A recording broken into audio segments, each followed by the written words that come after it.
Alors, je vous propose de démarrer. Donc, bienvenue à cette nouvelle séquence des rendez-vous de l'INSEE. Donc, la session d'aujourd'hui portera sur une thématique qui est souvent mise sur le devant de la scène par les médias, mais qui est aussi souvent source de questions parmi les citoyens. C'est la thématique de l'inflation. Et donc, pendant l'heure et demie qui va suivre, on aura 5 interventions au programme. Tout d'abord, on va voir ce qu'il faut mettre derrière le terme d'inflation à travers une définition des concepts et de sa méthode de calcul. Ensuite, on détaillera de façon très concrète la façon dont les prix sont collectés, donc les prix qui servent justement au calcul de l'inflation. Ensuite, il y aura une présentation d'une opération très importante réalisée par l'INSEE dans les mois qui ont précédé, qui consiste au changement de base de l'indice des prix à la consommation. On s'expliquera en quoi ça consiste. Puis il y aura une démonstration d'un outil qui est livré sur INSEE.fr et qui permet à chacun de simuler sa propre mesure d'inflation de façon personnalisée. Et enfin, pour terminer, on a l'inflation qui est mesurée au niveau national, mais on vous montrera qu'il est possible de produire des analyses régionales sur justement l'impact de l'inflation pour les habitants. Et donc, ça sera à travers la présentation d'une étude qui a été réalisée par l'INSEE Hauts-de-France en 2022, mais dont les résultats restent aujourd'hui encore valables. Alors, on va démarrer par les concepts et la méthode de l'inflation. Alors, tout d'abord, qu'est-ce qu'on entend par inflation? Donc, l'inflation, c'est une augmentation des prix des produits qui sont consommés par les ménages, ces produits étant considérés comme à qualité constante. Donc, l'inflation, en fait, ça va mesurer une évolution, hein, on est bien dans une mesure d'évolution. Et derrière produit, on entend à la fois toute une panoplie de biens et de services qui sont consommés. Dans le champ de l'inflation, on ne prend en compte que la consommation des ménages. Il n'est pas question d'aller aborder ce que peuvent consommer les entreprises dans le cadre de leur activité professionnelle. Et donc, mesure à qualité constante pour éviter de faire entrer dans la mesure de l'inflation des évolutions qui seraient dues à des innovations ou des effets de mode. Mais on y reviendra par la suite. Alors, pour mesurer l'inflation, comment on va faire? On va utiliser l'outil phare de la mesure de l'inflation, c'est l'indice des prix à la consommation. Il faut savoir que cet indice des prix, c'est un des principaux indicateurs calculés par l'INSEE. Et c'est un indicateur qui est disponible très fréquemment et très rapidement, rapidement à tel point que le dernier jour de chaque mois, l'INSEE diffuse un indice des prix à la consommation du mois en cours de façon provisoire et l'indice est en données définitives le 15 du mois suivant. Donc, c'est vraiment des données très fraîches. Alors, cet indice des prix à la consommation, IPC dans son sigle, dans son acronyme, le premier date de 1914, donc c'est un indicateur qui est calculé de longue date. Et aujourd'hui, en 2026, on en est à la 9e génération d'indices et il a été mis en place en janvier 2026. Et donc, on verra par la suite que cet indicateur IPC calculé actuellement et diffusé actuellement, il est ce qu'on appelle en base 2025. Alors, comment on fait pour calculer un IPC? Eh bien, on va tout d'abord se baser sur un panier de consommation qui va être représentatif des dépenses des ménages français. Donc les produits de consommation, je l'ai dit tout à l'heure, ça va inclure à la fois des biens et des services. Donc on va retrouver des produits de consommation, notamment alimentaires, qu'on retrouve ici dans le panier. Mais il n'y a pas que ça, il y a aussi d'autres biens de consommation qui sont plus ou moins fréquents. Donc, par exemple, l'achat d'un ordinateur ou d'une voiture, qui sont des achats très ponctuels. On y rentre aussi des coûts liés, par exemple, à l'énergie pour se chauffer ou encore des biens liés à l'habillement. Et puis en termes de services, on va retrouver tout un tas de services consommés par les ménages, par exemple dans la coiffure ou la restauration. Euh, À partir de ce bien de produits consommés par les ménages, l'INSEE va aller relever des prix chaque mois de ces produits. Et tous les mois, on va relever les prix des mêmes produits. Donc, je l'ai dit, on fonctionne à produit constant. Et grâce à tous ces relevés de prix tous les mois, l'INSEE peut mesurer l'évolution produit par produit chaque mois. Donc, vous avez ici trois exemples d'indices des prix à la consommation pour trois produits. Donc, par exemple, à gauche, dans le domaine de l'énergie, l'évolution de l'IPC du gaz.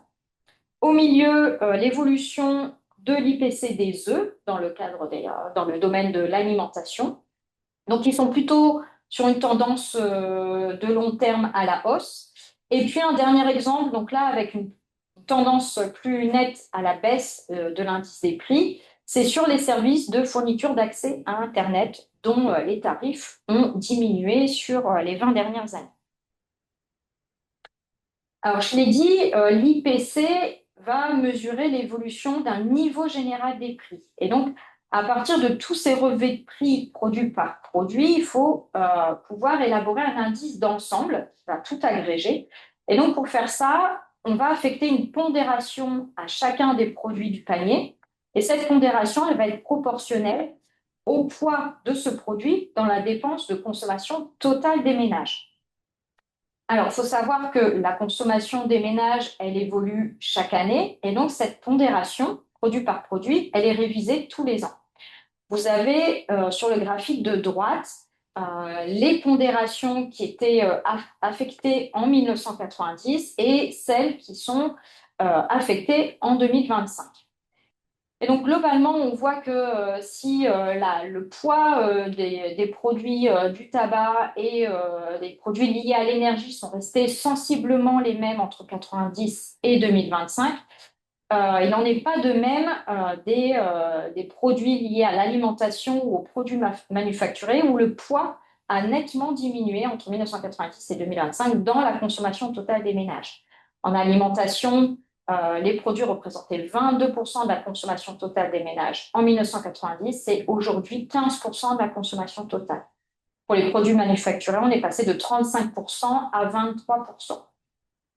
Et puis, à l'inverse, ce qu'on retrouve, et ça de tendance de très long terme, c'est le poids des services qui est de plus en plus important dans la consommation des ménages, puisque en l'espace de 35 ans, on passe de 33% à 53%. Donc, plus de la moitié de la consommation des ménages aujourd'hui, elle est pour les services.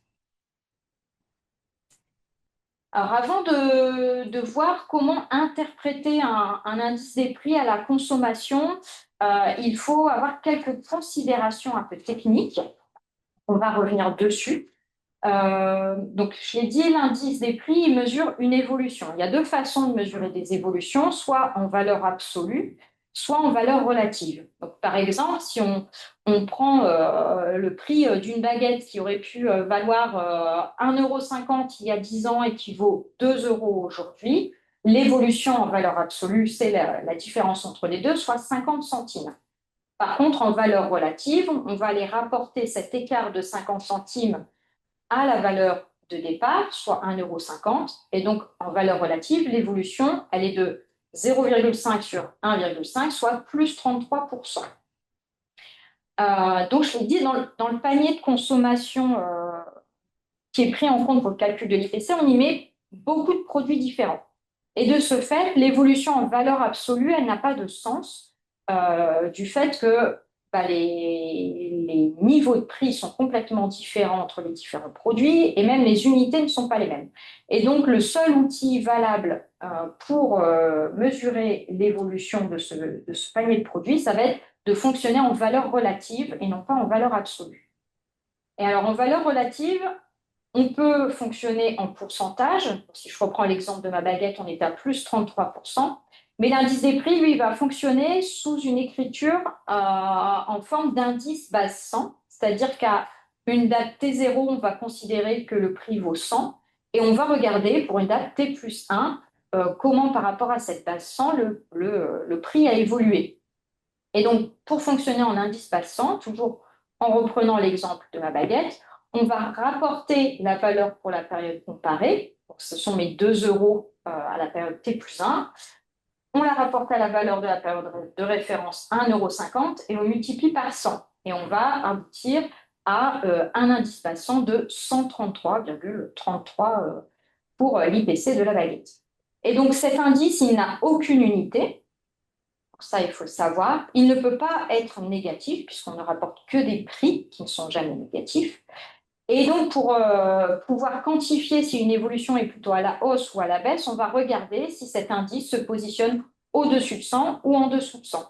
Et donc, lorsque l'indice est inférieur à 100, cela veut dire que la variation des prix est négative. Autre considération, c'est que l'indice mesure une variation entre deux périodes et il ne va surtout rien dire du niveau des prix pour une période déterminée. Alors ça peut paraître une remarque anodine, mais en fait il y a beaucoup de remises en cause de la mesure de l'inflation du fait de cette confusion entre les niveaux et les variations. Donc on va prendre un exemple avec des indices des prix relevés en mai 2026. Je l'ai dit tout à l'heure, c'est la base 100, elle est en 2025 pour les indices publiés actuellement. Et donc, l'indice des prix des fruits surgelés en mai 2026 est de 119,15, celui des spiritueux est de 100,68. Et donc ça ne veut surtout pas dire que les fruits surgelés sont plus chers en mai 2026 que les spiritueux. Ça veut juste dire que l'évolution entre 2025, et ma base, et mai 2026, elle est nettement plus importante pour les fruits surgelés que pour les spiritueux, donc respectivement plus 19,15 contre plus 0,68. Alors maintenant, voyons comment interpréter les indices des prix à la consommation. Donc, quand vous allez consulter des séries d'IPC, vous allez avoir ce type d'information, donc le tableau de droite. Ici, sur l'exemple d'une bicyclette avec mois par mois les indices des prix en 2024 et en 2025. Et donc, on voit en moyenne annuelle, on retrouve notre fameuse base 100 en 2025 et c'était 101,73 en 2024. Donc, ce qu'on peut déjà en déduire, c'est que le prix d'une bicyclette, en 2024, il était 1,73% plus cher qu'en 2025. Mais en général, on raisonne dans l'ordre chronologique, c'est-à-dire qu'on voudrait l'augmentation entre 2024 et 2025 plutôt qu'entre 2025 et 2024.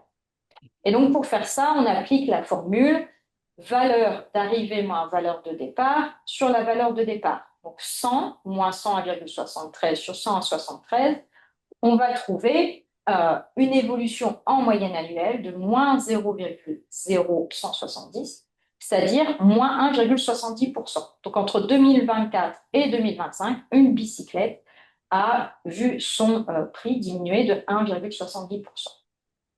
Donc ça, c'est pour une interprétation des moyennes annuelles des prix à la consommation. On peut également regarder ce qu'on appelle les glissements annuels. Vous allez trouver ça également dans les séries de données sur INSEE.fr. Les glissements annuels, c'est la variation d'un mois donné par rapport au même mois de l'année précédente. Et donc, avec la même formule, sur la moyenne annuelle, on peut aller regarder l'évolution en glissement annuel du mois de juin 2025. Et là, on va trouver une diminution de 3,47%. Alors, si on revient maintenant sur quelques résultats d'ensemble de l'inflation au niveau national. Donc là, vous avez sur ce graphique les évolutions annuelles des prix à la consommation depuis 1950.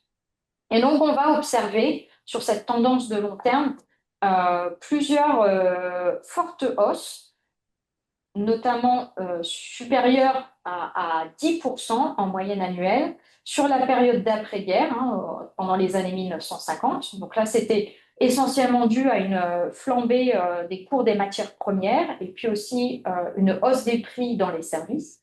Et puis, on retrouve une deuxième période de forte inflation dans les années 70 et 80 qui sont liées en partie, mais pour beaucoup, au choc pétrolier. Donc, le premier en 1973 et le second en 1979. Et donc, il y a ces deux chocs qui ont conduit à une flambée des prix du baril de brut. Et puis ensuite, ce qui marque dans la suite des années 90 et 2000, c'est vraiment une modération des hausses des prix. C'est quasiment toujours compris entre 0 et 2% en moyenne annuelle. Donc, il faut savoir qu'il y a eu une politique de désinflation en France et cette politique a plutôt bien fonctionné puisque en 1997-98, la France était l'un des premiers pays à avoir retrouvé une inflation très faible parmi tous les pays développés suite au choc pétrolier.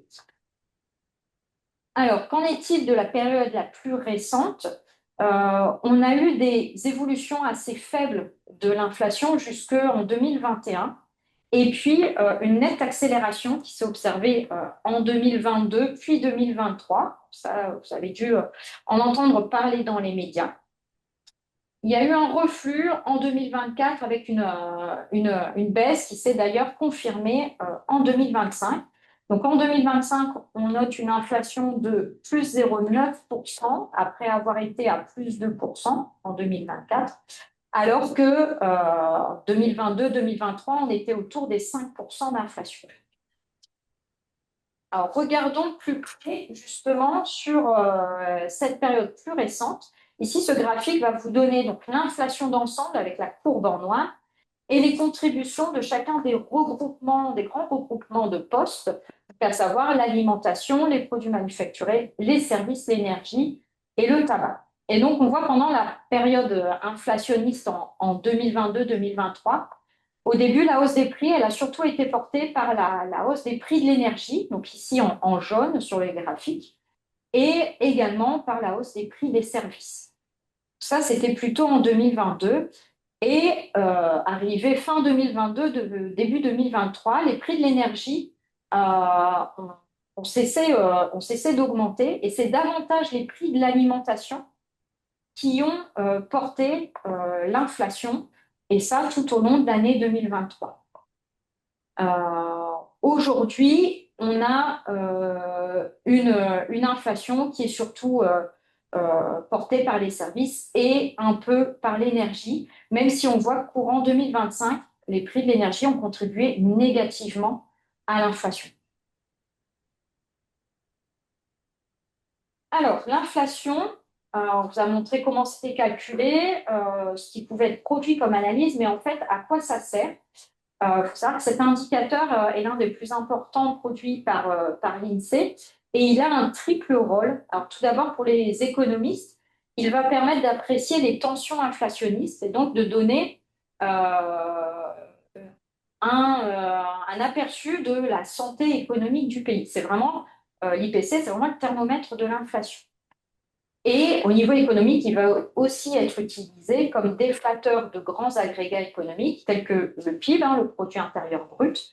Et c'est aussi l'IPC qui va permettre de calculer des évolutions en euros constants. On va sûrement pouvoir croiser ça dans les séries de données d'INSEE.fr. Les euros constants permettent de neutraliser l'effet de l'inflation. Autre rôle de l'indice des prix à la consommation, c'est un rôle purement social. Donc l'indice des prix, il va être publié chaque mois au journal officiel et cet indice des prix va servir à des indexations de nombreux contrats privés. Par exemple, l'indexation des loyers avec l'indice de référence des loyers. Il va aussi servir à indexer des pensions alimentaires ou des pensions de retraite, des rentes viagères, etc. Et surtout, l'IPC, il va permettre de s'assurer du maintien du pouvoir d'achat du SMIC en estimant si une revalorisation du SMIC est nécessaire au regard de l'inflation. Enfin, troisième rôle de l'IPC, c'est un rôle monétaire et financier. Donc, la Banque centrale européenne, elle fixe des objectifs à ses États membres d'avoir une relative stabilité de ses prix. Et donc, pour observer l'atteinte de cet objectif, on utilise l'IPCH, j'y reviens juste après, qui est un indicateur vraiment majeur dans la conduite de la politique monétaire de la zone euro. C'est ça qui va permettre de s'assurer de cet objectif de stabilité des prix au niveau européen. Mais l'IPC a aussi, à un niveau national, en France, un rôle sur les politiques budgétaires du gouvernement, puisqu'il va conditionner la mise en place de certaines mesures. Alors, parmi les plus récentes, on peut citer le chèque énergie, le bouclier tarifaire ou encore le chèque carburant, mais il y en a de nombreux autres en fonction de l'inflation. Voilà, le gouvernement met en place des mesures. Alors, l'IPCH, je viens d'en parler, c'est l'indice des prix à la consommation harmonisé. C'est l'outil qui va permettre les comparaisons internationales et européennes de l'indice des prix.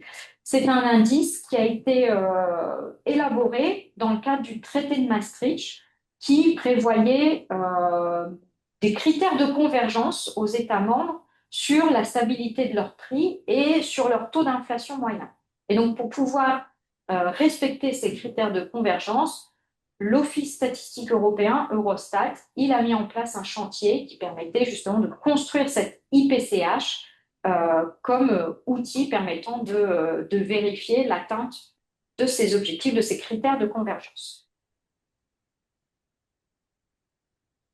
Alors, on va passer à une partie assez importante parce qu'en fait, depuis plusieurs années, en France, la pertinence de la mesure de l'inflation telle que l'a fait l'INSEE avec l'indice des prix à la consommation, elle est souvent remise en cause. Voilà, il y a une large partie de la population qui considère que l'inflation mesurée via l'indice des prix à la consommation est sous-estimée par rapport à leur ressenti du quotidien. Et donc, on va voir qu'il y a plusieurs éléments euh, qui expliquent cet écart entre la mesure et le ressenti de l'inflation. Alors, tout d'abord, première piste d'explication, c'est l'effet de la moyenne. Dans la mesure par l'INSEE via l'IPC de l'inflation, on a vu, on se réfère à un panier de consommation moyen. Or, par les ménages, le ressenti, il est plutôt de se baser sur leur propre fréquence, leur propre structure budgétaire, donc leur propre panier de consommation. Donc, il y a une certaine divergence entre ces deux paniers, celui ressenti par la population et le panier moyen qui en compte dans l'IPC. Il faut savoir que pour répondre à cette problématique, l'INSEE mesure aujourd'hui un indice des prix général à la consommation, mais également des indices des prix pour différentes catégories de ménages. Donc, ce qui sera vu un peu plus tard dans la matinée avec le simulateur d'inflation personnalisé. Mais il faut avoir en tête que même avec ces indices des prix à la consommation pour certaines catégories de ménages, on s'éloigne rarement de l'inflation moyenne calculée par l'IPC général. Deuxième source d'explication sur les écarts entre mesure et ressenti, cette deuxième source, elle fait appel à un résultat un peu classique de psychologie économique. C'est que si l'IPC va pondérer les produits en fonction de la part qu'ils représentent dans la consommation totale, les ménages, eux, à l'inverse, ils vont accorder davantage d'importance au prix qu'ils observent en hausse plutôt qu'au prix qu'ils observent en baisse. Pourquoi? Parce qu'en fait, ces prix en hausse, ce sont ceux qui vont directement menacer leur budget et l'équilibre de leur budget. C'est ça qui va mettre une contrainte sur l'achat de certains produits ou sur la quantité achetée de certains produits. Voilà. Et donc, c'est une théorie de psychologie économique qui est régulièrement observée. Troisième source d'écart entre la mesure et le ressenti, c'est l'effet de la fréquence. Donc toujours, la mesure, elle est basée sur des pondérations en fonction des parts budgétaires des produits, alors que les consommateurs, eux, leur pondération dans leur ressenti de leur panier, elle va se faire souvent au profit des biens à forte fréquence d'achat. C'est-à-dire qu'ils vont être, par exemple, plus sensibles aux hausses du prix du pain qu'aux baisses du prix des appareils électroménagers, qu'on achète certes moins souvent, mais qui pèsent davantage dans le budget global. Et sauf que, en fait, ces achats de produits à faible fréquence, en général, le prix a tendance à baisser et à faire diminuer l'évolution des prix à la consommation. Enfin, dernière source d'explication, ça va être l'effet qualité. On l'a vu, l'indice des prix va mesurer l'évolution des prix en considérant des produits à qualité constante mois par mois. Or, les consommateurs sont souvent sensibles aux effets de mode qui font qu'un produit à la mode va être préféré au produit de la génération d'avant, sauf que le produit à la mode, il est souvent plus cher parce qu'il a plus d'innovation. Ça, c'est pas du tout pris en compte dans l'IPC. On veut pouvoir avoir des prix comparables d'un mois sur l'autre et donc des produits qualité et à utilité constante. Il faut savoir que l'INSEE, dans son calcul d'indice des prix, va corriger deux phénomènes, ce qu'on appelle la shrinkflation et la shitflation. Donc la shrinkflation, c'est ce qui consiste à réduire la contenance de certains produits pour ne pas voir le prix dans les rayons augmenter. Et la shitflation, de façon un peu parallèle, là, on va réduire la qualité des produits qui sont dans les rayons, toujours pour avoir la hausse des prix. Et donc ça, dans le calcul de l'indice des prix à la consommation, l'INSEE le prend en compte. Mais en sens inverse, quand il y a une hausse de la qualité, on va s'y corriger. Et donc, je t'ai dit, par exemple, les produits numériques, eux, ils vont se perfectionner et ça va jouer à la baisse, au final, à la baisse sur l'indice des prix.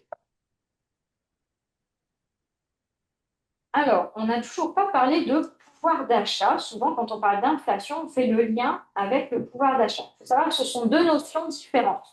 Inflation, pouvoir d'achat. Le pouvoir d'achat, sa définition, c'est le volume de biens et de services qu'un revenu touché par les ménages va leur permettre d'acheter. Et donc, pour pouvoir calculer un pouvoir d'achat, il faut rapporter ce revenu, enfin l'évolution de ce revenu touché par les ménages, à l'évolution de l'indice des prix, pour avoir un revenu en gros déflaté de l'inflation. Et donc, au final, le pouvoir d'achat, il est ici, sur ce graphique, c'est l'évolution du revenu brut moins l'évolution de l'indice des prix. C'est ça qui va donner l'évolution du pouvoir d'achat. Donc, il faut également faire attention à ne pas faire directement le parallèle entre inflation et pouvoir d'achat, parce que ça ne va pas nécessairement aller dans le même sens. Voilà pour un premier aperçu sur l'inflation. Il existe beaucoup d'autres documentations sur INSEE.fr si vous souhaitez aller plus loin. Par exemple, la collection L'Essentiel sûr d'INSEE.fr consacre un article sur l'inflation. Il y a un document de méthode sur l'indice des prix à la consommation. Un article de blog qui a été publié justement sur la shrinkflation, l'effet qualité, pour savoir comment l'INSEE mesure le juste prix.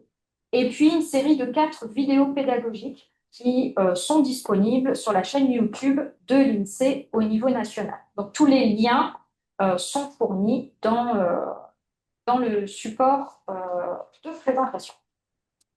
Alors, je vous propose, c'est de passer à la seconde intervention. Il y aura une série de questions-réponses à la fin de l'ensemble des interventions.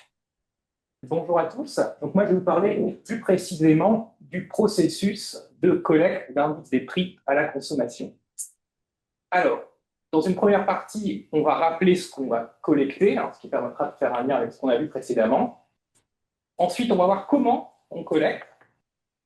Et enfin, on va se mettre dans un cas pratique à la place d'un enquêteur qui collecte un relevé pour l'indice des prix.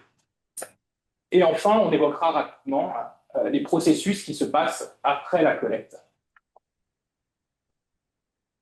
Alors, que collecter? Comme on a vu précédemment, on collecte des prix, taxes comprises.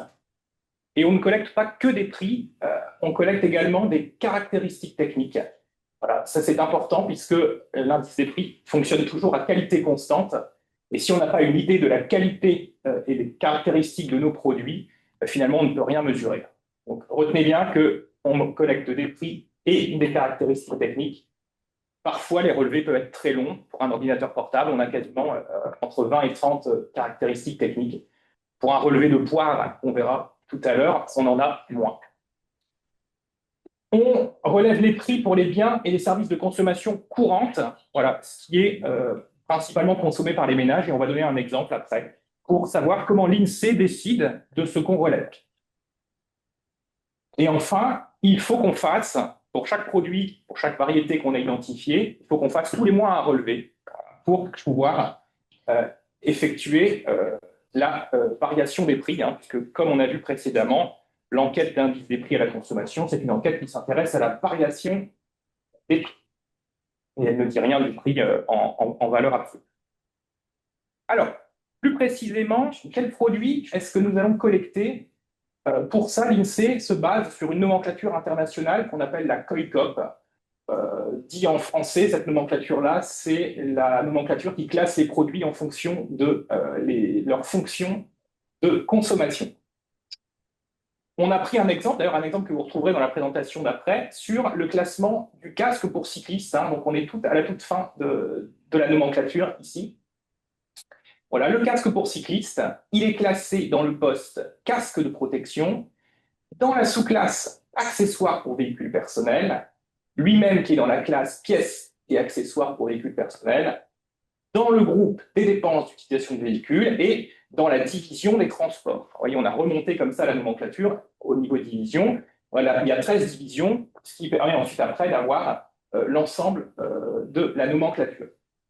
L'idée, c'est de dire pourquoi est-ce qu'on relève le prix d'un casque pour cycliste.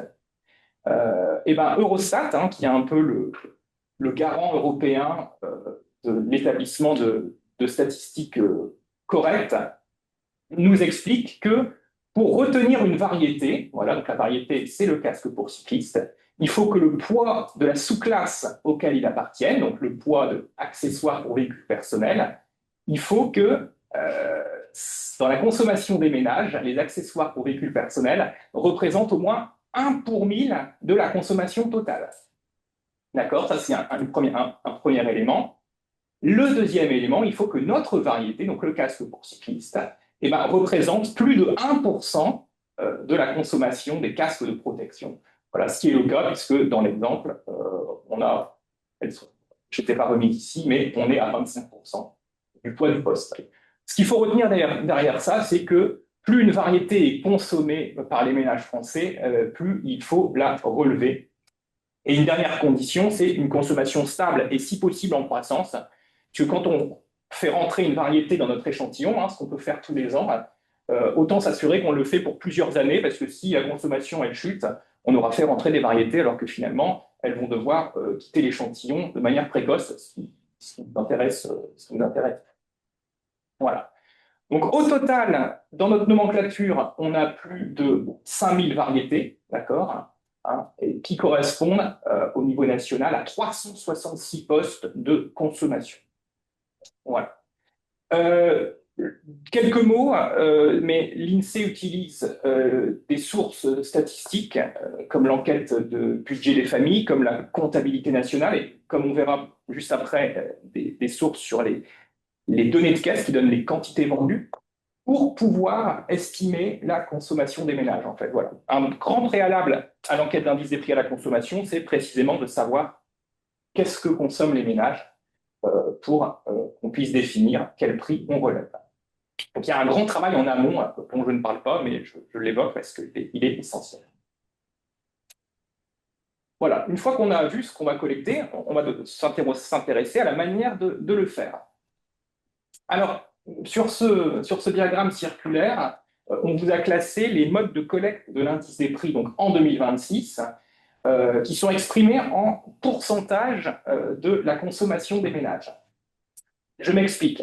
C'est-à-dire que le mode de collecte qu'on appelle tarif et autres, je vais expliquer ce que c'est, nous permet de recueillir de l'information sur à peu près 4 dixièmes du panier de consommation. Voilà. Alors, qu'est-ce qu'on appelle tarifs et autres? C'est essentiellement des prix qui sont collectés de manière centralisée avec des bases de données et des données qui existent déjà et que l'INSEE vient récupérer.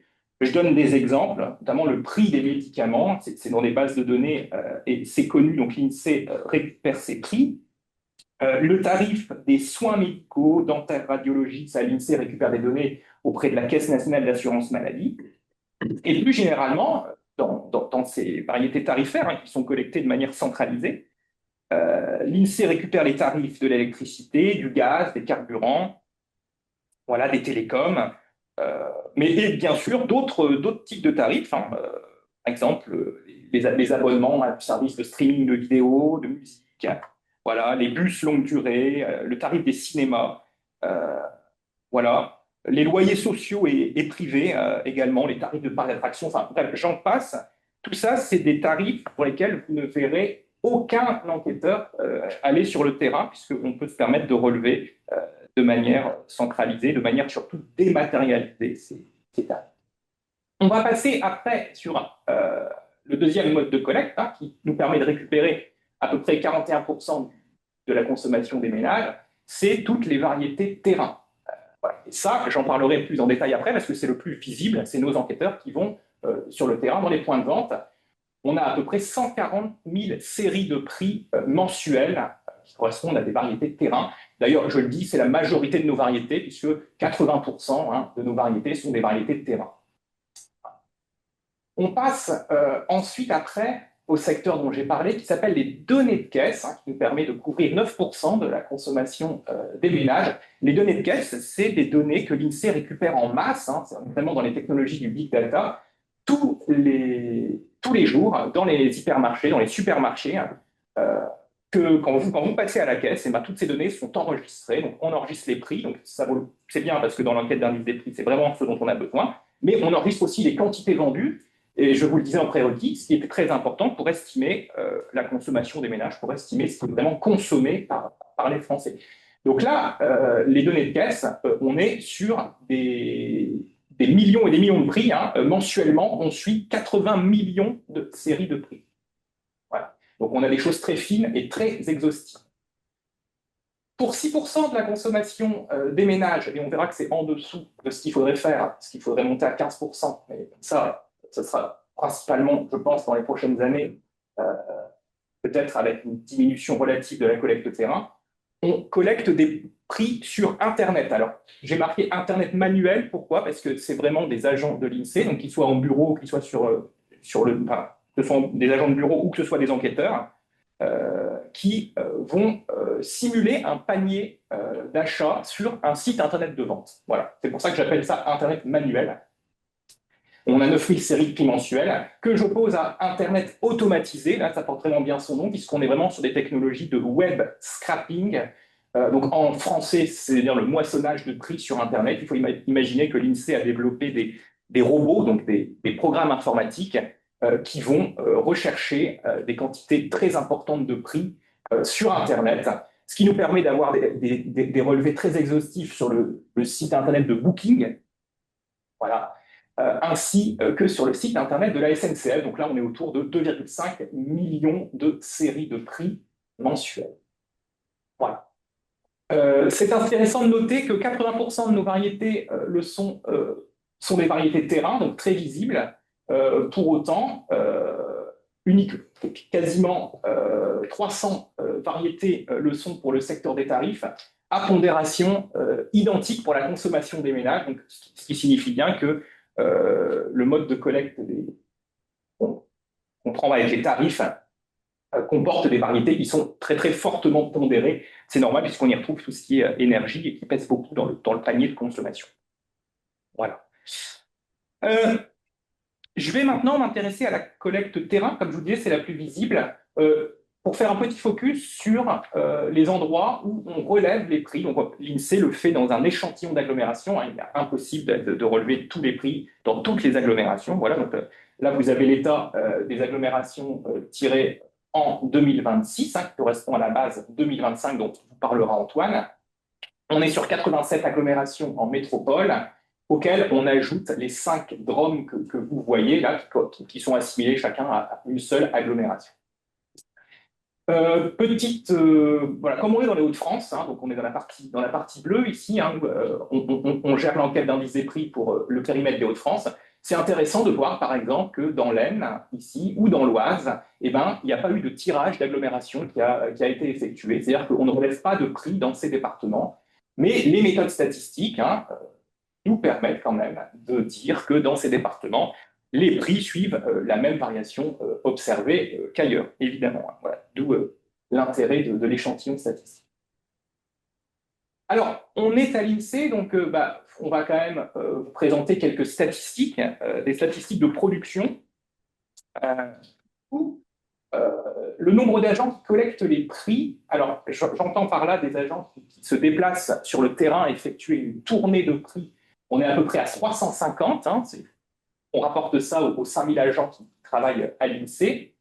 Et pour la collecte Internet, donc c'est la collecte Internet qui est manuelle, hein, c'est-à-dire la simulation d'un panier d'achat sur un site Internet de vente, on est à peu près à 110.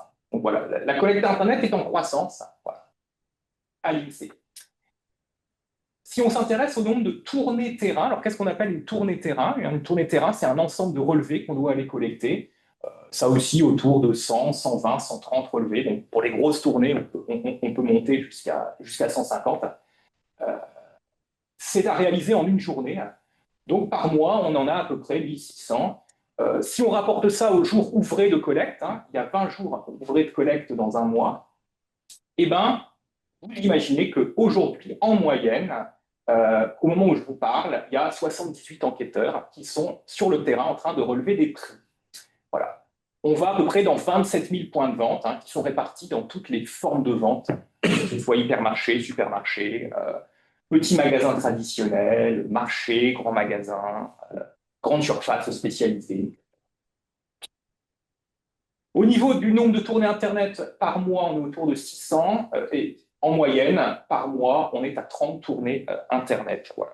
À l'heure où je vous parle, il y a 30 tournées qui sont en train d'être réalisées sur à peu près 2000 sites Internet de vente, voilà, les plus communément utilisés, les sites Internet de vente sur lesquels sur lesquels on va tous. En tout cas, en grande majorité. Alors, trêve de préalable, je vais maintenant vous montrer en pratique comment fonctionne la collecte des prix. Alors, j'ai pris ici le planning d'un enquêteur qui travaille sur les agglomérations dont je m'occupe, hein, donc qui sont des agglomérations sur le littoral, Dunkerque et Calais. Ça, c'est son planning du mois de juin, voilà, donc, qui commence le lundi 1er juin, et le mois de juin, alors il est un peu plus court qu'un mois calendaire, hein, mais il va se terminer le vendredi 26 juin. Dans cet intervalle de temps-là, notre enquêteur aura eu 8 tournées de terrain. Alors, ça tombe bien, je vais prendre celle d'aujourd'hui, par exemple celle du mardi 16 juin. L'enquêteur est sur l'agglomération de Calais, voilà, et il doit réaliser 82 relevés de prix, donc voilà, le prix plus toutes les caractéristiques techniques. Voilà.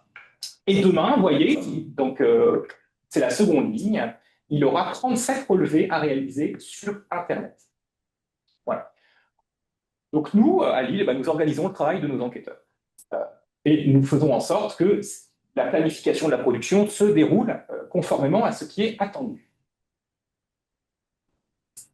Voilà, alors on va rentrer dans un relevé de prix. Alors j'ai choisi un relevé d'un fruit, donc la poire, hein, qui, dans notre jargon interne, correspond à la variété numéro 8943, mais ça c'est le classement interne. Hein, le casque pour cycliste avait un autre numéro.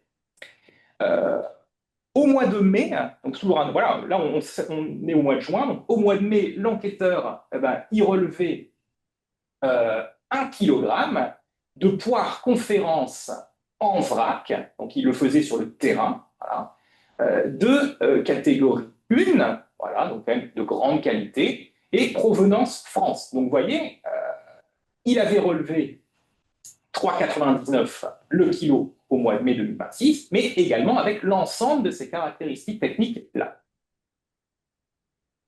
Et donc, la question qu'on va se poser maintenant au mois de juin, c'est est-ce qu'on retrouve le même produit? Voilà. Il faut vraiment s'assurer que la qualité ne change pas. Et donc, au mois de juin, les questions à se poser, c'est si le produit est présent, si mes poires elles sont présentes avec les caractéristiques techniques telles que relevées au mois de mai, et qu'on a bien vérifié ça, c'est parfait. On n'a qu'à maintenant noter le prix. On sait qu'on est à qualité constante et on note le prix. Et puis, l'application pourra calculer une évolution entre les 2 mois. Ça, c'est le cas le plus simple, hein, c'est le cas qu'on aimerait bien. Mais dans la réalité, tout ne se passe pas comme ça, parce que très souvent, ça dépend des secteurs, mais le produit est absent. Voilà, vous aviez relevé vos poires dans votre supermarché, mais ce mois-ci, il n'y a pas de poires. Alors là, l'enquête, elle nous donne un joker, c'est que ponctuellement, on peut se permettre de ne pas observer le prix des poires, parce qu'on sait que les poires, ça va revenir, et que quand on va revenir en juillet, peut-être que le même produit sera là. Donc en fait, c'est tout bénéfice puisqu'il n'y aura pas eu besoin de le remplacer. Voilà. Et là, on évoque la notion de remplacement qui est quelque chose d'essentiel dans l'enquête d'indice des prix. Les produits ne restent pas tout le temps, au fur et à mesure, il faut les remplacer. Mais plus on remplace rapidement, mieux c'est, mais encore tout dépend du type de remplacement. Donc là, on va se mettre dans ce deuxième exemple. On choisit de ne pas observer le prix. Donc le relevé aura quand même un prix qui sera un prix imputé, ce sera une moyenne sur l'ensemble des poires de l'agglomération. La vigilance, c'est de ne pas répéter cette imputation de prix sur plusieurs mois, parce que sinon on n'aurait pas un relevé qualitatif. Voilà. Donc là, au mois de juin, on fait l'option de cette imputation. Et on se retrouve au mois de juillet, et là la question de se dire, voilà, est-ce qu'on retrouve le produit ou est-ce qu'on ne le retrouve pas? Si on le retrouve à qualité constante, on notera son prix, très bien. Mais là, on fait, dans le cas pédagogique, où on ne retrouve pas le produit, mais il y a quand même des poires. Mais d'autres caractéristiques techniques. Donc la qualité, elle change. Donc on va pouvoir quand même relever les poires, mais comme la qualité change, on va être rentré dans ce qu'on appelle un remplacement de produit. Il faut les remplacer par les poires avec les nouvelles caractéristiques techniques. Alors là, c'est un cas simple, il n'y a pas beaucoup de caractéristiques techniques qui changent. On est toujours sur le terrain, il y a toujours des poires conférences, elles sont toujours en vrac, toujours pour 1 kg, toujours de catégorie 1. Ah, mais vous voyez, ce qui change, c'est qu'avant, au mois de mai, on devait relever des poires de provenance France. Dorénavant, les poires qui sont à la vente, elles sont provenance Union européenne. La qualité varie, ce n'est pas les mêmes poires. C'est pour ça qu'on fait un remplacement de produit. On note un prix de 3,49 €, c'est un prix pédagogique, mais qui peut tout à fait s'avérer réel. Voilà. Là, on est dans ce qu'on appelle une équivalence de produits, puisque notre consommateur qui avait l'habitude d'acheter des poires provenance France, il va trouver des poires provenance Union européenne. Et pour lui, c'est pareil, les produits sont dits substituables. Et donc, on pourra comparer le prix de 3,49 € avec le prix de l'ancien relevé, donc le prix de base, le prix du mois de décembre de l'année d'avant, qui est de 2,59 €. Voilà. Et donc, en évolution, à l'échelle du relevé, le relevé a pris 35% en juillet par rapport au mois de décembre. Là, c'est dans un cas idéal où on a fait un remplacement équivalent, mais dans la réalité, on fait aussi des remplacements dissemblables, c'est-à-dire que l'enquêteur ne peut relever un produit, mais que d'une qualité qui est significativement différente de l'ancien, donc ce qui fait que les prix ne pourront pas être comparés. Voilà. Et là, je reste dans le cas d'un exemple simple. Voilà, vous avez vu la collecte, vous avez vu ce qui se passait dans le cheminement d'un enquêteur, alors s'il collecte des prix sur le terrain avec sa tablette. Et on va maintenant évoquer très rapidement ce qui se passe après la collecte, parce que c'est des choses aussi qui font partie de l'après-collecte et qui est intéressant d'évoquer. On va faire une étape qui s'appelle l'appurement des relevés, c'est-à-dire que tout relevé arrive de manière brute. Et il faut imaginer un radar en fait, qui va identifier les relevés sur lesquels il faut qu'on pose une expertise humaine. Voilà. On va poser une expertise humaine dans 2 cas. Quand il y a des variations de prix qui dépassent des standards attendus, c'est ce qu'on appelle les sorties de fourchette. Et on va poser une expertise humaine aussi quand un enquêteur remplace un produit par un autre, parce qu'il faut qu'on s'assure que l'équivalence ou la dissemblance des produits soit vérifiée. Voilà.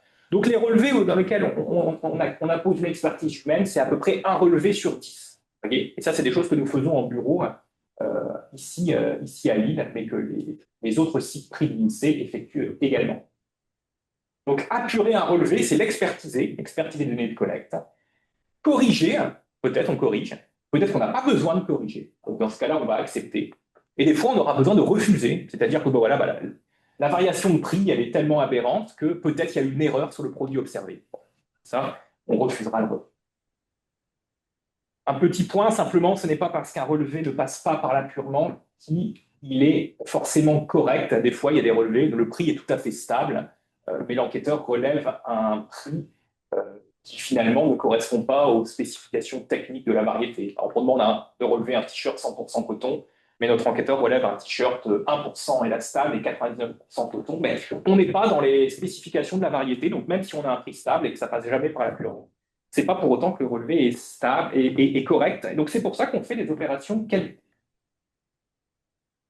Les autres processus, et peut-être qu'Antoine en parlera un petit peu, c'est bien sûr le processus de calcul. Une fois que vous avez collecté, une fois que vous avez appuré ces relevés, il faut que tout ça, ça rentre dans une application de calcul. Voilà, donc on va partir de l'évolution de chaque relevé, hein, voilà, sur nos 5000 variétés. D'accord, donc nos 150 000 relevés terrain à peu près. Enfin, terrain et Internet, hein, parce que les terrains, c'est 140 000. Voilà. Donc on va partir des évolutions de relevés et on va remonter la nomenclature. Donc très rapidement, hein, mais vous trouverez la documentation sur INSEE.fr, on remonte la nomenclature en faisant des moyennes arithmétiques ou des moyennes géométriques, hein, ça dépend des variétés. Et enfin, on fait intervenir, comme on a vu dans la première séquence, les pondérations. C'est bien beau de dire, voilà, sur un secteur, vous avez, admettons que vous ayez 40% d'évolution, mais si ce secteur est très, très, très, très, très, très peu pondéré, bah, finalement, sur l'indice global, ça n'aura pas beaucoup d'incidence. Et le dernier processus dont je voulais vous parler, c'est la diffusion des résultats. Voilà. Mensuellement, l'INSEE diffuse 1500 séries d'indices mensuels. Voilà, donc des indices agrégés, hein, qui sont déclinés par territoire, hein, l'indice de la France métropolitaine, l'indice des 5 Drômes. Voilà. Au niveau européen, on nous demande de publier les indices jusqu'aux sous-classes, hein, si vous vous souvenez de la nomenclature. Et en France, eh ben, on diffuse encore au niveau, après, au niveau des postes. Bien sûr, il y a des indices provisoires et des indices définitifs. C'est vraiment une grosse machine, hein, la machine de diffusion. Et enfin, vous évoquez très rapidement le cas de certains indices dérivés. Donc voilà, on peut construire autant d'indices qu'il y a d'éléments dans la nomenclature, hein. Et donc là, par exemple, on a décidé de vous montrer l'indice des ménages du premier quintil de la distribution des niveaux de vie. Pourquoi? Parce que c'est cette série d'indices-là qui est utilisée pour la revalorisation du SMIC. Et donc, par exemple, bah, on voit en mai 2026 que cet indice-là, il est égal à 102,54, ce qui signifie que les prix à la consommation pour cette série-là ont augmenté de 54% depuis le mois de décembre. Voilà. Et c'est toujours intéressant de comparer à l'indice d'ensemble. En fait, à l'indice d'ensemble, l'augmentation est un peu moins importante, hein, 2,38%. Pourquoi? Parce qu'entre les deux séries, hein, il n'y a pas les mêmes pondérations. En fait. Je vous ai mis le lien, vous pourrez retrouver toutes les séries d'indices. Et ça, je pense qu'on vous présentera de manière plus personnalisée avec le simulateur d'indices et le simulateur personnalisé. Je vous remercie. Bonjour à tous. Donc c'est certainement le sujet le moins marrant de la matinée. Donc c'est le changement de base de l'IPC. Pour autant, c'est quelque chose de très très important. Je vais vous présenter, bah, ça a déjà été en partie dit, hein, pourquoi on le fait, à quoi ça sert. Qu'est-ce qu'on fait à l'occasion d'un changement de base? C'est pas juste une règle de trois, on va y revenir. Et puis, quelles conséquences ça a pour nous aussi, statisticiens, en matière de collecte et d'organisation de la collecte, telle que l'a présenté Gabriel à l'instant. Alors, très vite, je vais revenir sur ce que c'est qu'une base, parce que on a vu les indices temps, etc. Mais ça peut être ce sera une petite piqûre de rappel, je ferai très vite. Je parlerai de bah, pourquoi on change. Ça a déjà été dit en partie. Il y a une obligation hein, déjà européenne de changer tous les 10 ans. Et puis, mais la question c'est pourquoi il y a cette obligation-là. Euh, Comment on se sert de cette fenêtre-là comme une opportunité pour changer les choses sur la méthode et rendre l'indice plus pertinent, plus précis et plus collé à la réalité de la consommation d'aujourd'hui. Comment on retourne dans le passé, comment on garantit la cohérence des données dans le temps, puisque l'indice des prix, c'est quelque chose de très spécifique. On ne révise pas. C'est pas comme la croissance, on peut dire, bon, on s'est trompé d'un petit peu, on révise. Non, l'indice des prix, on ne peut pas réviser, parce que justement, on indexe le SMIC, on indexe des pensions alimentaires. Si on revient en arrière et qu'on demande de l'argent aux gens, ça va pas bien faire ça. Donc on ne révise pas. Donc il faut garantir la cohérence dans le temps de nos données, et le faire très très vite. Et donc, les conséquences sur la collecte, j'en parlerai très rapidement. Qu'est-ce qu'une base? Ben, ça a déjà été dit largement, donc je vais pas tout répéter, hein, mais en gros, on prend le prix moyen d'un produit une année donnée et on dit que ça fait 100. Voilà. Et tous les autres prix s'expriment en fonction de ce 100-là. 103, c'est 3% de plus, etc., comme tu l'as dit, Nathalie. Euh, Évidemment, ça c'est pour un produit. Je veux dire, les pains au chocolat, bon, les pains au chocolat, il y en a un à 90 centimes, à 1 euro, à 1,10 €. On prend la moyenne, ça fait 1 euro. Évidemment, on ne peut pas faire ça avec des télés. Parce que des télés, il y en a à 300 euros, il y en a à 2000 euros, il y en a à 5000 euros, si vous avez une télé grande comme un terrain de foot. Donc, on ne peut pas faire cette moyenne-là. Donc, on va faire ce qu'on appelle une moyenne géométrique, c'est-à-dire qu'au lieu de sommer les prix et de diviser par le nombre de prix, on va multiplier les prix les uns par les autres et on va faire la racine nème, n étant le nombre de prix. Ça permet de niveler, de régler ce problème de prix qui sont très hétérogènes. Et pour chaque niveau supérieur, ça, Gabriel, tu l'as dit aussi, on va agréger de manière à chaque fois à obtenir 100 à l'année donnée, mais puisqu'on consomme des choses qui sont à 100 à l'année donnée, on y arrive. On fait une moyenne pondérée des éléments qui composent chaque élément qui est en dessous. Et les pondérations, elles sont mises à jour chaque année. On n'a pas besoin de changer de base pour changer les pondérations et se dire, tiens, les gens consomment plus de services de vidéo en ligne parce qu'il y a Netflix, Disney+, et autres, qu'il y a quelques années. On n'a pas besoin d'attendre un changement de base pour entériner ça. On peut même faire rentrer des nouveaux produits, des nouvelles variétés, chaque année. Donc, vous allez me dire, bah, dans ces conditions-là, puisqu'on peut quand même faire ces changements-là chaque année, changer de base, c'est quoi d'autre que faire une règle de 3 et de dire, bah, ce qui était 110, c'est passé à 100. En gros, on était à 100 en base 2015, on passe à 100 en base 2025. Ça veut dire que si on était en base 2015 à une moyenne de 120 pour 2025, bon, bah, c'est juste on multiplie par 5 sixièmes, mais on a fait le boulot. Bon, évidemment, ça s'arrête pas là. Ça s'arrête pas là, mais si c'est juste la règle de 3, il y a aussi mais pourquoi on change pas? C'est à votre avis. Alors évidemment, il y a l'obligation réglementaire.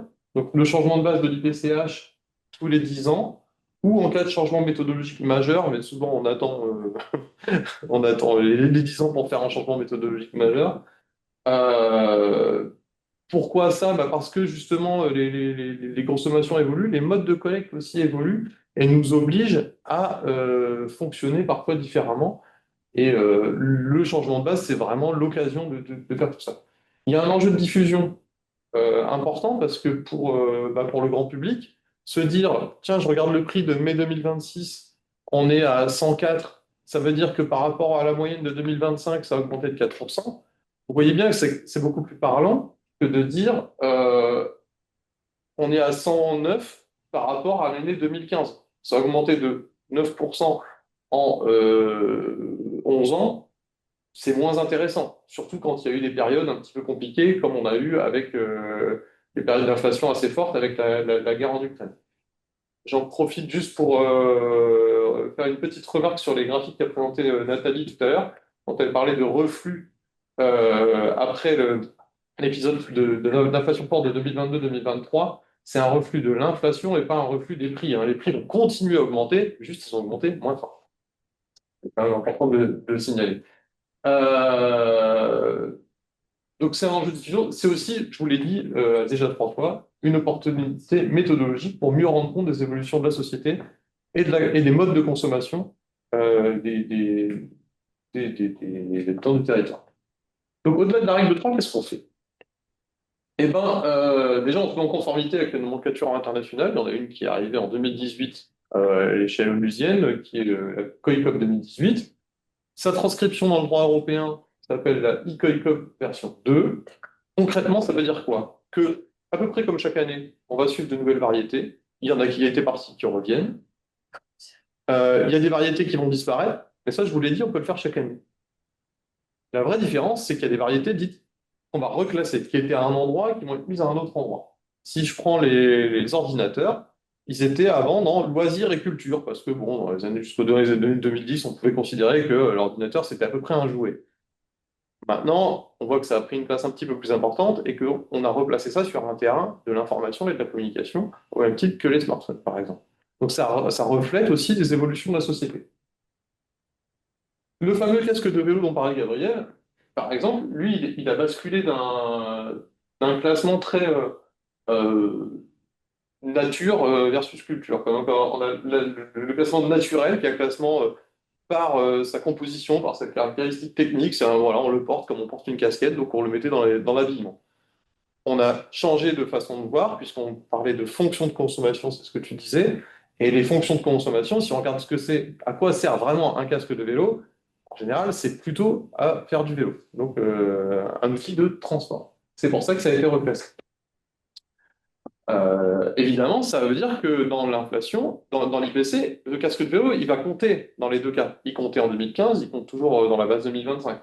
En revanche, là où il comptait dans la division articles d'habillement et chaussures avant, où il pesait un tout petit poids, maintenant il pèse un tout petit poids dans les transports. Donc vous voyez qu'au niveau agrégé final, ça ne change rien, mais dès qu'on descend, ne serait-ce qu'au niveau juste en dessous, division, ça change quelque chose. Euh, je vais parler très vite de la rétropolation, parce que finalement, l'idée de la méthodologie du rebasage, c'est d'abord et avant tout de revoir les nomenclatures. Maintenant, le problème, c'est que revoir les nomenclatures, il faut un recul historique complet, parce qu'il faut remettre, en fait, il faut regarder le passé avec les yeux du présent. On change de lunettes. Et quand on change de lunettes, parfois, on se rend compte qu'il y a des zones de flou. Vous verrez, les jeunes, plus tard, quand vous aurez des verbes progressifs, que il y a des zones où on voit plus trop ce qui se passe, et plus on va loin, plus c'est le cas. Et en fait, c'est exactement ce qui se passe avec nous quand on veut rétropoler des données. Vous allez voir. Alors évidemment, déjà, c'est un gros boulot. C'est un gros boulot parce qu'on a environ 12 000 jeux de séries mensuels, annuels et de pondération à rétropoler, donc ramener dans le temps. On ne va pas ramener jusqu'en 1914 hein, pour toutes les données détaillées, évidemment. Mais il y a quand même un défi à relever parce que pour les séries les plus importantes, il faut quand même qu'on redescende d'une trentaine d'années, jusqu'en 1996, en l'occurrence, qui était la base 1995, en fait, hein, donc l'avant antépénultième version d'IPC. Euh, donc ça, c'est pour les plus grosses séries, les séries agrégées. Cela dit, pour les séries les plus fines, on a quand même besoin d'un recul historique, on va le voir. Alors là, ce qui se passe, c'est qu'on va... Ça, c'est le cas simple. On a dans l'ancienne version les manteaux enfants. Alors il se trouve que dans la nouvelle nomenclature internationale, puisque c'est international, on n'est pas normatif, et que donc une majorité de pays ont voulu qu'on sépare à nouveau, puisque c'était le cas avant, les vêtements garçons des vêtements filles. Là, on voit aussi toute la difficulté de travailler à l'international, c'est que on ne peut pas forcément imposer notre point de vue. Là où nous, on a une société qui va vers le fait de moins genrer les choses, on se rend compte que on travaille avec des pays qui sont pas tous sur cette ligne-là et alors on avance que progressivement et parfois avancer, c'est reculer d'un pas pour mieux avancer la fois suivante. Rendez-vous dans 10 ans. En tout cas, nous, on avait anticipé ça, puisqu'on savait que dans la ICOICOP V2, c'était à nouveau séparé, donc on a commencé à nouveau à relever des vêtements garçons d'un côté, filles de l'autre, et à faire des relevés avec ça. On les a agrégés pour le calcul de l'IPC, et puis au moment de la nouvelle base, on a pu les séparer parce qu'on avait bien des relevés de chaque côté. Et donc après, on agrège. Et donc la création de nouvelles variétés, on l'a anticipé comme ça dès 2023. Euh, donc ça, c'est un cas simple parce que quelque part, on a pu anticiper, il y a des nouvelles variétés, tout va bien. Alors, après, on a des cas. Donc là, c'est juste ce qu'on redit, c'est ce qu'on fait à chaque fois. Hein. On réagrège. Donc on refait des moyennes pondérées, on remonte la rivière jusqu'à l'indice d'Anse. Je ne vais pas m'insister là-dessus, on l'a déjà fait. Sauf que, en fait, il y a des niveaux très fins qui étaient plus disponibles pour des données antérieures à 2015 pour des raisons techniques. Il y a des données qu'on ne pouvait pas conserver à l'époque. Et de fait, on s'est retrouvé avec des gros blocs, si vous voulez, des postes. Si, par exemple, on voulait avoir des pains au chocolat d'un côté et des croissants de l'autre, et qu'en fait, on se retrouvait juste avec un bloc viennoiserie. Alors, comment on fait dans ce cas-là? Et que, par exemple, on voulait mettre les croissants d'un côté avec les trucs sans chocolat et les pains au chocolat de l'autre avec des trucs avec chocolat. C'est un exemple totalement fictif. Hein. Mais comme on n'a plus qu'un gros paquet, un gros panier de prix avec à la fois des pains au chocolat et des croissants, on ne sait pas comment s'y prendre. Donc, qu'est-ce qu'on fait? On va estimer la part de cette variété un petit peu boubi-boulga qui va être rapatriée vers les viennoiseries chocolatées et celle qui va être rapatriée vers les viennoiseries non chocolatées. Donc on va saucissonner, si vous voulez, qu'on peut appeler un pâté de variété, puisqu'on n'a plus vraiment on n'a plus vraiment la composition. on va saucissonner et on va pondérer comme ça. Donc on reconstitue avec une matrice de passage quelle part de chaque poste de l'ancienne nomenclature va aller basculer sur la nouvelle. Une fois que cette cuisine est faite, eh ben, on fait la dernière étape qui est le rebasage, la fameuse règle de 3 dont je vous parlais au début. Donc là, c'est pas trop compliqué. On regarde la moyenne des indices les 2025 et on ramène tout ça à 100. Et on ramène tout le reste à cet indice de référence-là. Que ce soit les indices suivants, ceux qu'on publie à partir de janvier 2026, en base 2025, ou les précédents, pour toutes les données antérieures même à 2025, 2015, etc. Donc on se retrouve à la fin avec une série, des séries d'IPC qui sont en base 2025, 100 en 2025. Donc vous imaginez bien que, comme Nathalie l'a dit, l'inflation c'est toujours à la hausse, hein, donc à peu près. Donc dans les années précédentes, on est sous les 100. En 2015, on est largement sous les 100 en général. Et puis au niveau les plus fins, on a des bases aussi qui ont 100 comme point de référence pour la moyenne 2025. Quelles conséquences ça a sur la collecte, ce genre de changement méthodologique? Je ne vous ai pas parlé de tous les changements qu'on a fait, mais évidemment, on veut transcrire des évolutions de la consommation. Donc, bah, il y a plus de consommation en ligne, comme tu le disais, Gabriel. On essaye d'augmenter la part de relevés par Internet pour refléter cette consommation-là. L'objectif étant de basculer jusqu'à 15% des relevés de terrain plus Internet qui seraient basculés, des relevés manuels qui seraient basculés en Internet au détriment en partie des commerces physiques, mais de toute façon, ça correspond aussi à la difficulté qu'on a dans certaines agglomérations de retrouver des produits du fait d'un tissu commercial qui devient de plus en plus lâche et pour lequel on a vraiment du mal à trouver des produits. Tu as parlé, Gabriel, de l'essor des données de caisse. Aujourd'hui, c'est dans les supermarchés, Demain, ce sera dans les enseignes de hard discount, dans les supérettes, etc. Et avec les données informatisées, le web scrapping et puis, peut-être un jour, la facturation électronique, on va se retrouver avec une automatisation de plus en plus importante de la collecte par Internet. De la collecte tout. Pardon. Et la conséquence de ça, dès tout de suite, c'est déjà une collecte terrain qui est en petit recul, hein. On avait 99 agglomérations avant en métropole. On a basculé à 87, ce que montrait Gabriel sur la carte. Par exemple, dans la région, on collecte plus de prix dans l'agglomération de Steenborg, où on allait et puis, il y a des variétés qu'on suivait sur le terrain et sur Internet et qu'on bascule que sur Internet parce qu'on se rend compte aussi que les habitudes de consommation font que les gens vont plus acheter ça sur le terrain dans des magasins. J'en ai à peu près fini. Je vous invite aussi à lire l'article de blog de l'INSEE d'Aurélien Daubert sur le nouvel indice des prix qui reprend une bonne partie des éléments que vous avez présentés là en plus clair et plus détaillé. Bon, merci. Normalement, tout le monde voit la page d'accueil du site INSEE.fr. Donc, je vais vous présenter un outil qui est accessible à tous qui s'appelle le simulateur d'inflation personnalisé. Donc, pour le retrouver depuis la page d'accueil, voilà, c'est dans les rubriques à droite. Découvrir, apprendre, enseigner. Les outils interactifs de data visualisation. Et enfin, le simulateur d'inflation personnalisé. Il y aura aussi un lien direct dans le support qu'on mettra à disposition à l'issue des présentations. Donc voilà, c'est une présentation qui va durer quelques minutes seulement. Alors le simulateur d'indice des prix, il présente sur une courbe l'évolution mensuelle de l'IPC, donc on vous a déjà largement parlé, en base donc 2025. Il y a deux façons d'utiliser cet outil. D'abord, il permet de visualiser des indices par groupe de produits. Il permet aussi de produire son indice personnalisé. Alors, il peut y avoir des soucis d'affichage. Là, vous voyez que la courbe, elle sort des axes. Donc, pour ça, il suffit d'utiliser les deux loupes qui sont sur la droite pour faire revenir la courbe dans l'espace gris. Alors, je vais d'abord parler de la visualisation des indices par groupe de produits.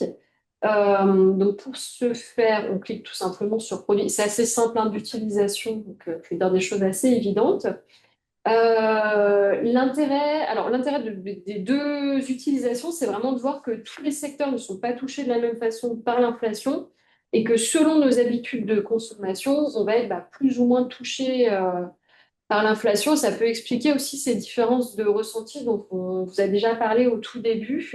Voilà. En échangeant avec quelqu'un d'autre, on peut avoir l'impression que pour cette personne, voilà, vraiment, il y a une hausse des prix et c'est difficilement supportable, alors que soi-même, on n'a pas forcément vu un grand écart par rapport à la situation qui pouvait exister quelques mois auparavant. Donc là, je vais prendre 3 exemples de groupes de produits et voir que les évolutions des prix peuvent être différentes selon l'effet d'une saisonnalité, selon la réglementation aussi qui peut concerner différents produits, ou encore les effets de la géopolitique dont on a déjà parlé. Par exemple, si je prends le cas de l'habillement, on va voir, voilà, donc là c'est l'IPC global en bleu et l'évolution des prix de l'habillement. Je ne sais pas si je peux centrer davantage. Voilà, et on va voir qu'on a des sortes de pics bas à chaque fois en janvier et en juillet. Ça, c'est tout simplement lié à l'effet des soldes. Voilà, les prix sont plus bas en juillet et en janvier. Donc, on a quelque chose qui apparaît de façon assez évidente. On pourrait faire le même constat avec l'évolution des prix de l'ameublement qui font aussi souvent l'objet de soldes aux mêmes périodes de l'année.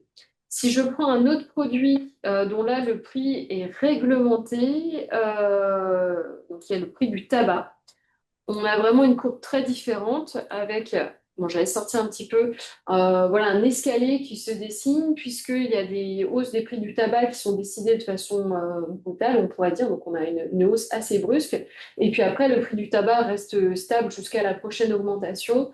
Voilà, d'où cette courbe qui est très différente, très caractéristique.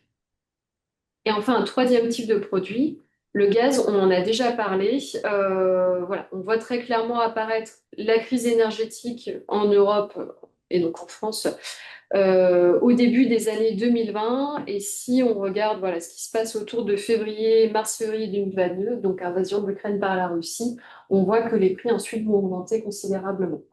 Donc, 3 grands groupes de produits, 3 courbes quand même assez différentes, et c'est voilà, une bonne illustration du fait que selon les types de produits, eh bien, l'inflation n'est pas la même. Maintenant, je vais vous montrer comment créer votre indice personnalisé. Donc, il faut cliquer là, sur ce bouton. Là, vous retrouvez toutes les catégories, toutes les grandes catégories de produits. Et puis, à droite, on a les pondérations dont on vous a déjà parlé. Par défaut, on a les pondérations qui sont retenues par l'INSEE pour voilà, donner un poids à chaque groupe de produits dans les dépenses des ménages. Et on va pouvoir ajuster cette pondération selon nos modes de consommation. Alors, je vais prendre un exemple extrême pour voir les effets que voilà, une pondération différente peut avoir sur les effets de l'inflation pour un ménage. Je prends l'exemple d'un ménage qui aurait des dépenses de consommation qui sont plus lourdes qu'en moyenne. Donc, je déplace le curseur dans ce sens-là. On va dire que ce ménage est locataire avec un loyer, pareil, qui pèse assez lourd dans ses dépenses. Comme ce logement est mal isolé, on a de fortes dépenses d'électricité. Et alors là, en plus, un autre cas particulier, un système de chauffage au fioul qui pèse lourdement dans ses dépenses. Bon, je garde mon exemple du logement qui serait particulièrement mal isolé.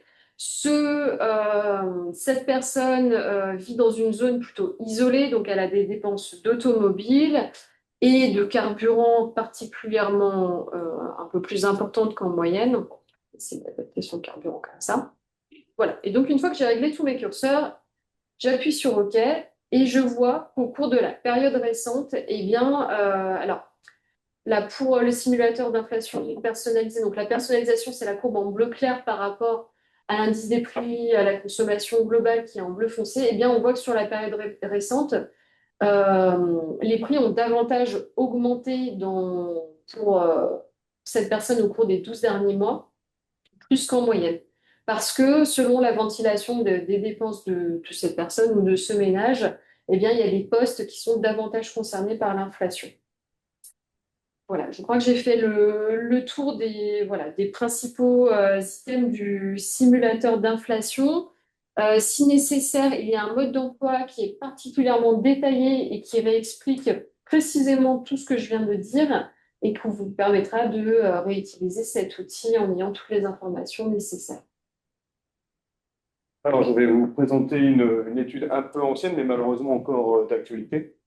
Donc, j'ai quelques minutes pour tâcher de vous démontrer que même si l'IPC est le même partout, hein, c'est calculé au niveau national, eh bien, les hausses des prix ont un peu plus d'impact, malheureusement, dans notre région. Alors, donc, je vais commencer avec un cadrage national et temporel, pardon. Donc, alors, je vous rappelle, l'étude en fait date de juillet 2022, donc tout le monde a peut-être le contexte du début de la guerre en Ukraine et donc une inflation importée, notamment par le prix de l'énergie. Et donc, ça nous a permis entre guillemets, d'avoir un niveau d'inflation qui n'avait pas été connu depuis le milieu des années 80. Hein, petit rappel historique pour les jeunes personnes qui nous entourent aujourd'hui. Donc vous aviez eu un contexte de choc pétrolier dans les années 70, un premier vers 73-74, un deuxième vers 78-79. Alors, quelque chose qu'on a peut-être un peu oublié, c'est aussi la dévaluation qui s'en est suivie. Donc, quand vous dévaluez votre monnaie, bien évidemment, tout ce que vous importez va vous coûter plus cher, si on est sur un modèle d'inflation importée. Et donc, dans ce qui nous intéresse dans cette étude, en fait, on avait un niveau d'inflation qui a monté jusqu'à 6,1% donc en juillet 2022. Voilà, 6,1%. Et dans ce graphique, vous avez les différentes contributions. Donc ici, on arrive bien à 6,1%. Et vous avez 2,5 points donc, sur les 6,1% qui sont dus à l'augmentation des prix de l'énergie, hein, du gaz, du pétrole. Alors ensuite, vous avez eu, c'est un impact en termes de services. Alors, j'imagine que c'était lié notamment au transport et au tourisme, parce que évidemment, vous devez utiliser de l'essence pour transporter, le kérosène si vous le faites en avion, etc. Et ce qu'on peut voir ici, c'est que progressivement, cette inflation a touché aussi le domaine alimentaire. Donc, notamment, je pense aux industries agroalimentaires, parce que vous devez transformer vos aliments et pour tout ce qui n'est pas transformé, vous devez les transporter. Donc, il y a des répercussions à ce niveau-là.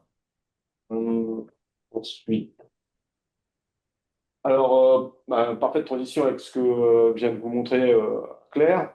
Vous avez donc ici à zéro différentes catégories de population. Donc, si on avait une catégorie de population qui se situe à ce niveau-là, ça veut dire qu'elle est touchée autant par l'inflation qu'en moyenne nationale. Mais selon les différentes catégories de ménages, on peut voir que selon les types les consommations diffèrent. Hein, les postes budgétaires ne sont pas exactement les mêmes, donc vous pouvez être plus ou moins touché par l'inflation. Donc, par exemple, si on prend un effet âge, vous voyez ici que les personnes de 75 ans et plus, donc on dépense beaucoup plus en énergie, notamment pour des questions de chauffage du logement. Alors, ce n'est pas tant une question de frilosité que le fait qu'elles aient des logements beaucoup plus grands que les jeunes ménages, vous voyez. Donc, il y a un effet négatif du chauffage qui va se rajouter donc par rapport à la moyenne nationale de l'IPC, tandis que les jeunes personnes, elles, vont avoir plutôt des studios ou des deux pièces, etc. Donc plus facile à chauffer. D'autant plus qu'on imagine bien que les personnes de 75 ans et plus vont s'attacher à leur maison, donc on est sur du bâti un peu plus ancien et donc beaucoup plus énergivore. Et si on passe, donc vous voyez ici, hop, on a 1,1 point de plus que la moyenne donc dû à la consommation d'énergie des personnes plus âgées et à leur dépenses en alimentation. Mais par contre, elles utilisent beaucoup moins de biens manufacturés, étant donné qu'elles sont déjà équipées. Donc, donc ça réduit un petit peu cet écart. Elles consomment un peu moins de services, un peu moins de etc. Donc on a 1,1 moins 0,3, donc on a bien 0,8 points de plus d'inflation pour les personnes de 75 ans et plus par rapport à la moyenne. Si on s'intéresse aux catégories socio-professionnelles, on voit que les agriculteurs sont davantage touchés. Donc, en termes d'énergie, bon, là aussi, généralement, votre, votre logement est beaucoup plus grand et ancien que la moyenne. Vous pouvez aussi consommer, dans le cadre de votre activité, beaucoup plus d'énergie. Hein, je pense notamment à tout ce qui est tracteurs et machines agricoles. Et vous avez en plus de cela, si je bascule vers l'autre côté du graphique, le fait que les agriculteurs, par essence, habitent plutôt dans les secteurs ruraux. Parce que là, tout est logique. Et quand vous habitez dans ce type de commune, eh bien, vous allez prendre davantage votre véhicule que lorsque vous habitez dans une grande ville où là, vous pourrez utiliser des transports en commun. Donc, étant donné que l'énergie était le principal poste touché par l'inflation, eh bien, ça explique cette différence entre l'inflation personnalisée, hein, pour faire le lien, donc, au niveau des ménages ruraux par rapport aux ménages plus urbains. Là, vous avez la même chose en termes de niveau de vie. Donc, le premier décile, pour rappel, ce sont les 10% des personnes les moins riches, enfin, pour ne pas dire les plus pauvres, évidemment. Donc, concrètement, euh, eh bien, plus vous êtes riche, hop, ici, moins vous allez consommer par rapport à l'ensemble de votre revenu, hein. Vous allez davantage épargner, tandis que les 10% les plus pauvres, enfin, les plus modestes, eux vont consacrer quasiment la totalité de leur revenu à la consommation. Et donc, c'est pourquoi ils sont davantage touchés. Donc, alors votre logement, ben, vous allez en chauffer qu'un. Donc, bon, vous pouvez avoir aussi un logement plus énergivore. Donc, voilà, ça explique cette petite différence de consommation d'énergie.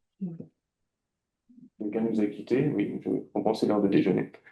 Euh, alors, pour ce qui concerne cet aspect de revenu, d'une manière un peu plus schématique, sachant que le taux de pauvreté est fixé à 60% du niveau de vie médian, c'est-à-dire niveau de vie médian pour rappel, hein. Donc, vous avez la moitié des personnes qui touchent plus que ce revenu et l'autre moitié qui touche moins. Bon. Si on prend ce seuil, eh bien, à 60%, vous êtes considéré comme pauvre et à 70%, vous êtes considéré comme modeste.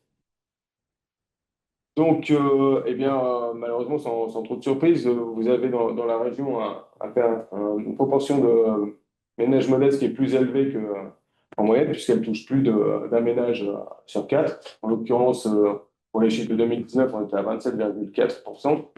Et donc, comme je voulais signaler, plus vous êtes modeste, plus vous allez être impacté par l'inflation.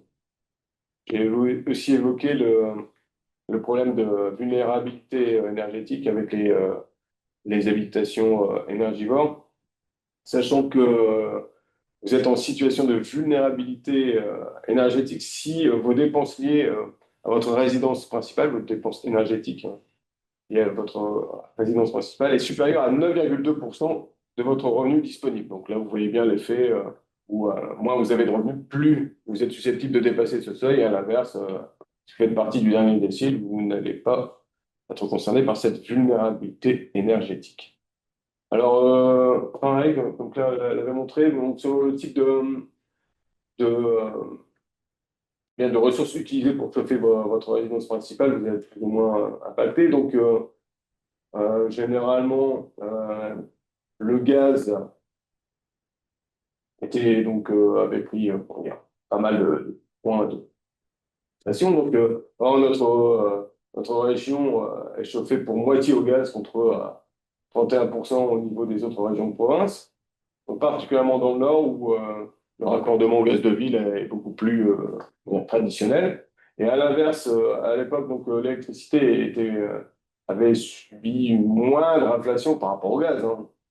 Donc, alors que notre part de logements chauffés à l'électricité était de 9 points inférieure à celle de France de province.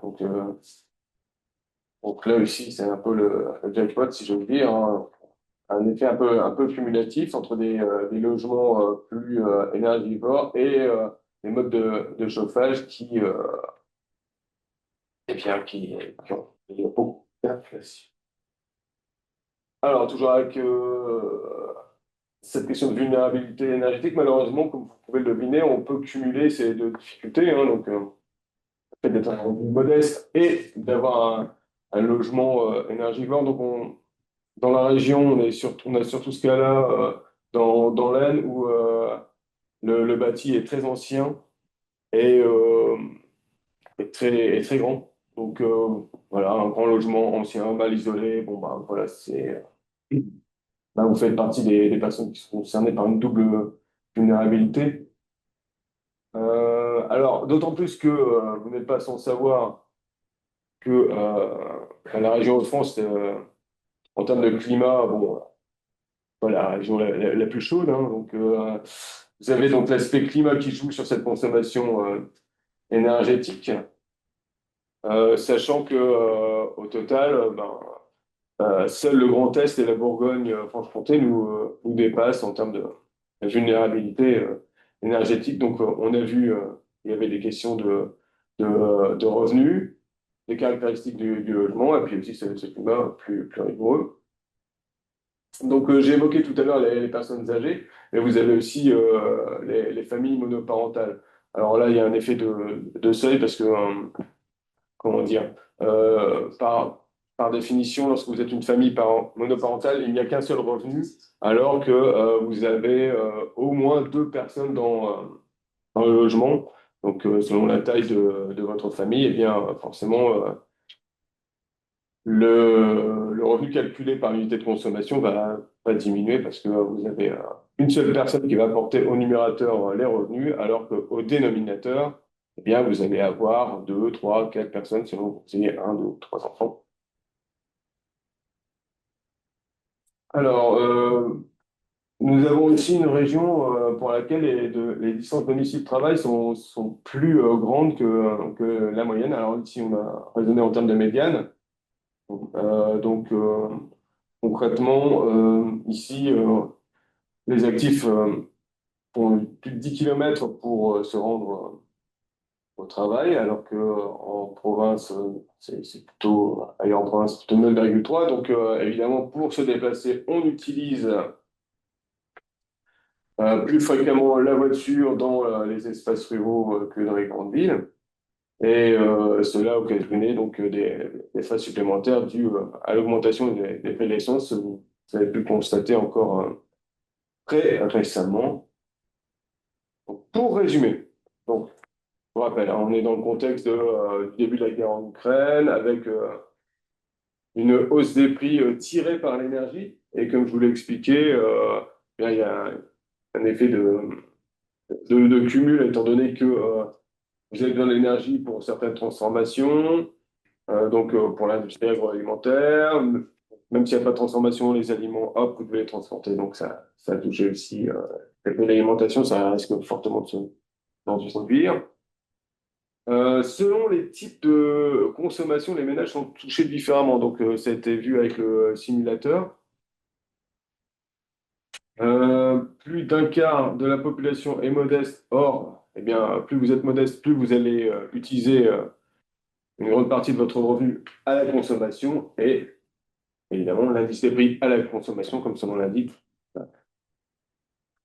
eh bien, mesure donc cet effet de hausse des prix qui touche davantage les plus modestes. Et lorsque les prix de l'énergie donc augmentent, eh bien, ceux dont les logements sont énergivores, c'est-à-dire un ménage sur cinq dans les Hauts-de-France, eh bien, sont davantage touchés. Alors donc, si vous voulez vous replonger dans cette étude, eh bien, c'était l'IA, donc l'INSEE Analyse numéro 139 des Hauts-de-France. Mais en ce qui concerne la vulnérabilité énergétique, alors je n'ai pas le nom de la région parce que je n'ai pas retrouvé dans la publication, mais vous avez un IA, donc un INSEE Analyse numéro 100 de avril 2025 voilà, qui vous permettra d'avoir des chiffres plus récents. Et en ce qui concerne les chiffres de l'inflation, moi, je pense que mes collègues vous ont largement relayé les sources disponibles. Merci. Je vous remercie et je pense que nous attendons tous fiévreusement vos questions.